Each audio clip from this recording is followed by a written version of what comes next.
नमस्कार बच्चों, कैसे हैं आप लोग। आशा करते हैं अच्छे से होंगे, घर पर होंगे, पढ़ाई कर रहे होंगे। बच्चों क्या है कि हम कल जो है आपको स्फुट पद्यानी पढ़ाए थे। ये दो दो हमने आपको श्लोक बताए थे स्फुट पद्यानी के। ये मुक्त काव्य होता है, मुक्त काव्य की तरह है जैसे साहित्य में इस्तेमाल करते हैं मुक्त काव्य, उसी तरह से स्फुट पद्यानी है संस्कृत में। तो इसको हमने आपको जो बताया था, इसकी हम सिर्फ व्याख्या बता दिए। मुझे ऐसा लगा कि यदि आपको एग्ज़ामिनेशन में स्कोर अच्छे से अर्जित करना है तो आपको इसका अर्थ क्योंकि आपके एग्ज़ामिनेशन में आपको अर्थ लिखने के लिए आता है। संस्कृत में तो अर्थ लिखे जाते हैं ना, व्याख्या नहीं की जाती है, तो अर्थ लिखने के लिए आता है। तो इस वजह से आज हमने उसी दो श्लोक को लिख करके, उसके अर्थ को लिख करके आप और क्लियरफाई किया है ताकि आप अपने एग्ज़ामिनेशन में और अच्छे से स्कोर अर्जित कर सकिए। तो कल ये वाला श्लोक तो हमने पढ़ा था ना कि काकः कृष्णः, तो वही श्लोक को अर्थ के साथ आप करिए, ठीक है। ये काकः कृष्णः पिकः कृष्णः को भेदः पिक काकयोः वसंत समये प्राप्ते काकः काकः पिकः पिकः। इसके अर्थ को देखिए बच्चों। ये जब भी इसका अर्थ लिखने के लिए आएगा तब आप क्या करेंगे, पहले आप काकः लिखेंगे, ठीक है, पहला शब्द, फिर डॉट डॉट डॉट करके पिकः। तो ऐसे ही आप अपने एग्ज़ामिनेशन की कॉपी पर लिखेंगे ताकि आपको अच्छे से अच्छे मार्क्स मिल सकें। और इसमें भी जब शब्द अर्थ लिखने के लिए आता है ना, तो इसमें संदर्भ भी लिखना पड़ता है, ठीक है, कि ये श्लोक कहाँ से उद्धृत किया गया है, कहाँ से लिया गया है। तो इस तरह से आप अपने इस पंक्ति का अर्थ लिखेंगे, इस श्लोक का अर्थ लिखेंगे। पहले आप या ये डालेंगे आप काकः, उस श्लोक का पहला शब्द, फिर डॉट डॉट करके अंतिम शब्द, फिर संदर्भ। संदर्भ क्या है, प्रस्तुत श्लोक हमारी पाठ्य पुस्तक संस्कृत पीयूषम के, यहाँ पे क्या रहेगा बच्चों, संस्कृत पीयूषम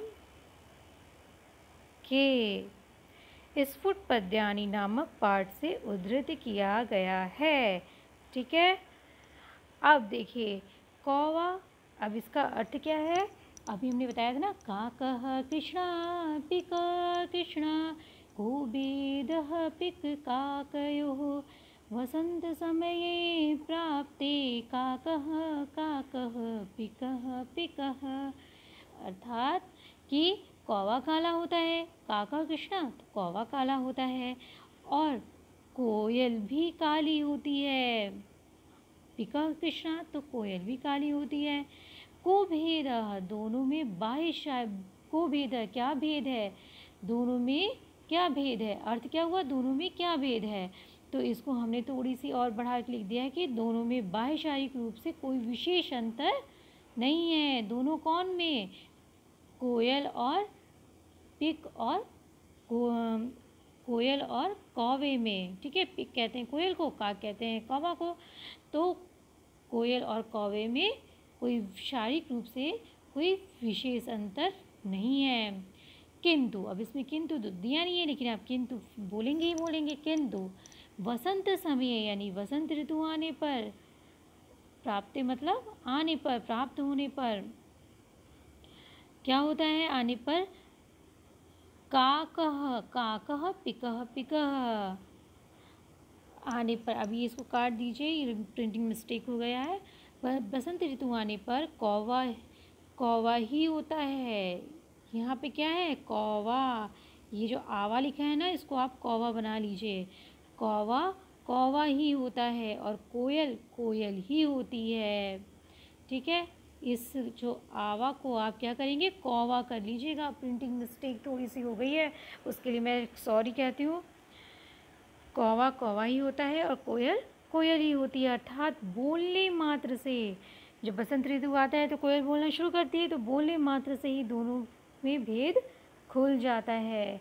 ये हो गया इसका अर्थ। और जब आप इस तरीके से करेंगे ना, ये श्लोक आ गया और आपसे अर्थ पूछा, तो आप जब इस तरह से करेंगे तो आपको निसंदेह, यदि आपके मात्राएं गलत ना होंगी, कुछ गलत ना होगा, तो निसंदेह आपको ये जितने भी मार्क्स होंगे उतने मार्क्स, फुल मार्क्स इसमें प्राप्त हो जाएंगे। ठीक है। अब ये देखिए दूसरा क्या है। दूसरा था ना, विद्या विवादाय धनम मदाय शक्ति परेशान परिपीडनाय खलस्य साधो विपरीतम एतत् ज्ञानाय दानाय च रक्षणाय। ये जो था, इसको यदि ये आ जाता है आपका कि इसका अर्थ, संदर्भ सहित अर्थ लिखिए, तब आप क्या करेंगे, तो वैसे ही करेंगे आप। पहले क्या लिख देंगे, विद्या, फिर उसके बाद उसका अंतिम क्या है अक्षर, रक्षणाय, तो रक्षणाय लिख दिए। अब संदर्भ आपका पूर्ववत ही रहेगा कि प्रस्तुत श्लोक हमारी पाठ्यपुस्तक संस्कृत पीयूषम के स्फुट पद्यानि नामक शीर्षक से उद्धृत किया गया है। ठीक है, ये आपका संदर्भ हो गया। अब अर्थ आइए। अर्थ में हमने आपको बताया था ना कि खलस्य यानी कि दुष्ट लोगों का, विद्या, दुष्ट लोगों की जो विद्या होती है, विवादाय, विवाद में, दुष्ट लोगों की जो विद्या है, दुष्ट लोगों की विद्या विवाद में यानी कि झगड़े में, विवाद मतलब झगड़ा, झगड़े में, धन मद में या नशे में, मद को कहते हैं नशा, मद नशे में, शक्ति दूसरों को सताने में प्रयोग होती है।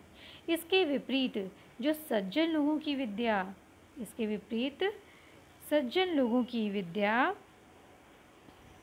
उसका धन, सज्जन लोगों की विद्या ज्ञान के लिए होती है, उसका जो सज्जन व्यक्ति के जो धन होता है, उसका धन दान के लिए होता है, और उनकी शक्ति रक्षा करने के लिए होती है। ठीक है। संस्कृत तो बहुत ही इजी है बच्चों। संस्कृत में यदि आप उसके अर्थ मात्र लिखने पड़ते हैं, जैसा है वैसा आप लिख दिए अर्थ समझ के, तो आपको पूरे के पूरे नंबर मिल जाते हैं मैथ्स की तरह।